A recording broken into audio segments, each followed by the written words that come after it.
அனைவருக்கும் வணக்கம். இன்று மார்ச் 5ஆம் தேதி புதன்கிழமை இந்து தமிழ் நாளிதழோட எக்ஸாம் பாயிண்ட் ஆஃப் வியூவில் பார்க்க போகிறோம். தலைப்பு செய்தி என்ன கொடுத்துருக்காங்கன்னா, மக்களவை தொகுதி மறுவரையறை உள்ளிட்ட விவகாரங்கள் தொடர்பாக விவாதிக்க முதல்வர் தலைமையில் இன்று அனைத்து கட்சி கூட்டம். இந்த அனைத்து கட்சி கூட்டத்தில் 2 விஷயம் தெரிஞ்சுக்கணும். ஒன்று இந்த அனைத்து கட்சிங்கும் போது தமிழ்நாட்டில் மொத்தம் எவ்வளோ கட்சிகள் இருக்குது அப்படின்னு பார்த்தீங்கன்னா, நேற்றைய தகவலின்படி நேற்று நியூஸில் 183 கட்சிகள் இருக்கிறதா கொடுத்துருந்தாங்க. அதில் இவங்க அழைப்பு விடுத்தது பார்த்திங்கன்னா ஒரு 45 கட்சிகளுக்கு மட்டும்தான் அழைப்பு விட்டுருந்தாங்க.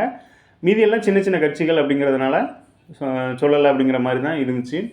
ஸோ 183 கட்சி தமிழ்நாட்டிலே இருக்குது அப்படிங்கிறது தான் நோட் பண்ண வேண்டியது. அது போக 45 கட்சிக்கு இவங்க முக்கியமாக அழைப்பு கொடுத்துருக்காங்க அப்படிங்கிறது.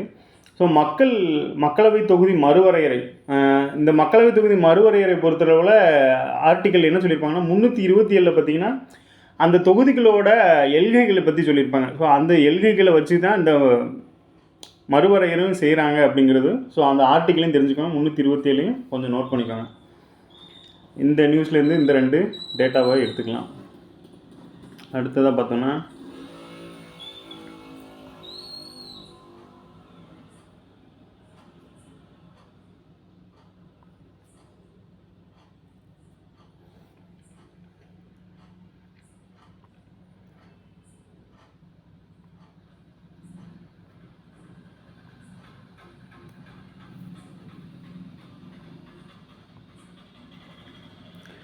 அரசமைப்பு சட்டம் பற்றி ஆர்டிக்கல் ஒன்று கொடுத்துருக்காங்க. நமது அரசமைப்பு சட்டத்தின் 81வது பிரிவின்படி ஒவ்வொரு மாநிலமும் அதன் மக்கள் தொகை வீதத்தில் நாடாளுமன்ற இடங்களை பெறும்.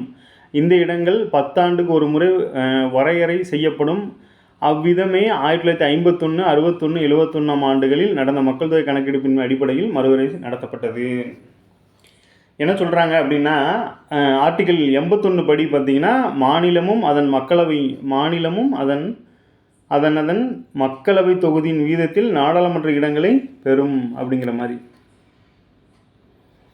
ஓகே, மக்கள் தொகை வீதத்தில் நாடாளுமன்ற இடங்களை பெறும். இந்த இடங்கள் 10 ஆண்டுக்கு ஒரு முறை வரையறை செய்யப்படும். அப்படிங்கும்போது 3 டைம் தான் அதுபடி நடந்திருக்கு. அப்போ இப்போ இருக்கிற இந்த எண்ணிக்கை எதன் அடிப்படையில் அப்படின்னு பார்த்தீங்கன்னா, இந்த 1971 மக்கள் தொகை கணக்கெடுப்பின்படி 1973 கொண்டு வரப்பட்ட எண்ணிக்கை தான் இன்னைய வரைக்கும் 50 வருஷம் ஆகி இன்னைய வரைக்கும் யூஸ் பண்ணிகிட்ருக்காங்க அப்படிங்கிறது. ஸோ அதனால தான் இவங்க சேஞ்சஸ் பண்ணுறதுக்காக இது பண்ணிகிட்ருக்காங்க. ஸோ இதில் நாம் 81 ஆர்டிக்கல் என்ன அப்படிங்கிறது தெரிஞ்சுக்கலாம். அதன்படி மாநிலம் அதன் மக்கள் தொகையின் விதத்தில் நாடாளுமன்ற இடங்களை பெறும் அப்படிங்கிற விஷயத்தை சொல்லுது. ஸோ இந்த ஆர்டிக்கலை நோட் பண்ணிக்கோங்க. அடுத்ததாக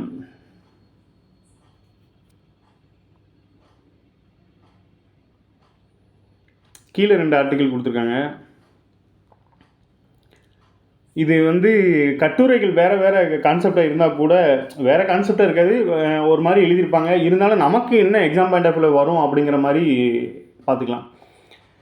இந்திய அரசமைப்பின் 19(1) சட்டக்கூறு என்ன சொல்லுது அப்படின்னா, குடிமக்களுக்கு பேச்சு கருத்துரிமை சுதந்திரத்தை வழங்குகிறது அப்படிங்கிற இதை மென்ஷன் பண்ணியிருக்காங்க. அப்போ நமக்கு என்ன கேட்பாங்க அப்படின்னா, குடிமக்களுக்கு பேச்சு கருத்துரிமை சுதந்திரத்தை வழங்கும் இந்திய அரசமைப்பின் சட்டப்பிரிவு எது அப்படின்னு கேட்பாங்க. 19(1) இல்லை 19(1) கீழ்காணும் எந்த கருத்துக்களை கூறுகிறது அப்படிங்கிறத சொல்லியிருப்பாங்க. ஸோ 19 பார்த்தீங்கன்னா F வரைக்கும் இருக்கும். ஸோ அதில் ஒன்று எது இதுக்கானதுன்னு தெரிஞ்சுக்கோங்க.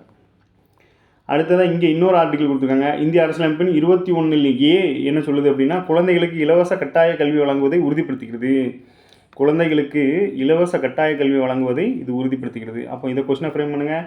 குழந்தைகளுக்கு இலவச கட்டாய கல்வி வழங்கும் இந்திய அரசின் சட்டப்பிரிவு எது அப்படின்னு கேட்பாங்க. இல்லை அப்படின்னா 21(A) கீழ்காணும் எந்த நோக்கத்தை கொண்டது அப்படிங்கிற மாதிரி கேட்கலாம். ஸோ 2 விதமாக எப்படினாலும் மாற்றி கொஸ்டினை ஃப்ரேம் பண்ணி படித்து வச்சுக்கோங்க. 21(A) அடிஷ்னலாக கொண்டு வரப்பட்டதுனால 21(A) அப்படின்னு வச்சுருக்காங்க.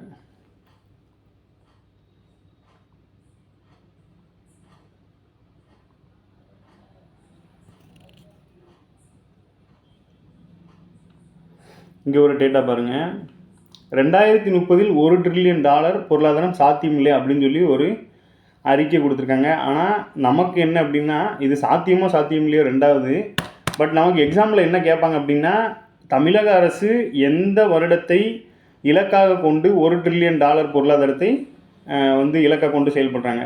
ஒன்று அந்த வருடத்தை ஆப்ஷனில் வச்சு கேட்கலாம், இல்லை அந்த $1 ட்ரில்லியன் வந்து ஆப்ஷனில் இருக்கலாம், இல்லை ரெண்டையுமே வச்சு கூற்று காரணங்களில் கூட கேட்கலாம். அப்போ 2030ங்கிறது முக்கியமானது, $1 ட்ரில்லியன் முக்கியமானது. இந்த நியூஸ் நெகட்டிவாக இருந்தால் கூட நம்ம அதை பாசிட்டிவாக எடுத்துக்கிறது நல்லது.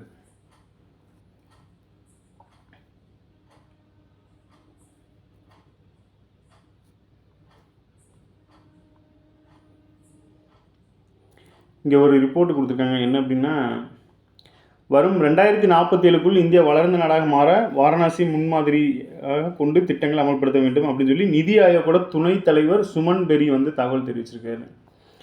இதில் நம்ம தெரிஞ்சுக்கிற வேண்டியது, மத்திய அரசு வந்து 2047 இலக்கை கொண்டு செயல்பட்டுருக்காங்க. எப்படி வந்து நம்ம 2030 வந்து தமிழ்நாடு அரசு பார்த்தோமோ, அதுமாதிரி 2047 வளர்ந்த நாடாக இந்தியாவை கொண்டு வரதுக்கு இலக்கை கொண்டு செயல்பட்டு இருக்காங்க.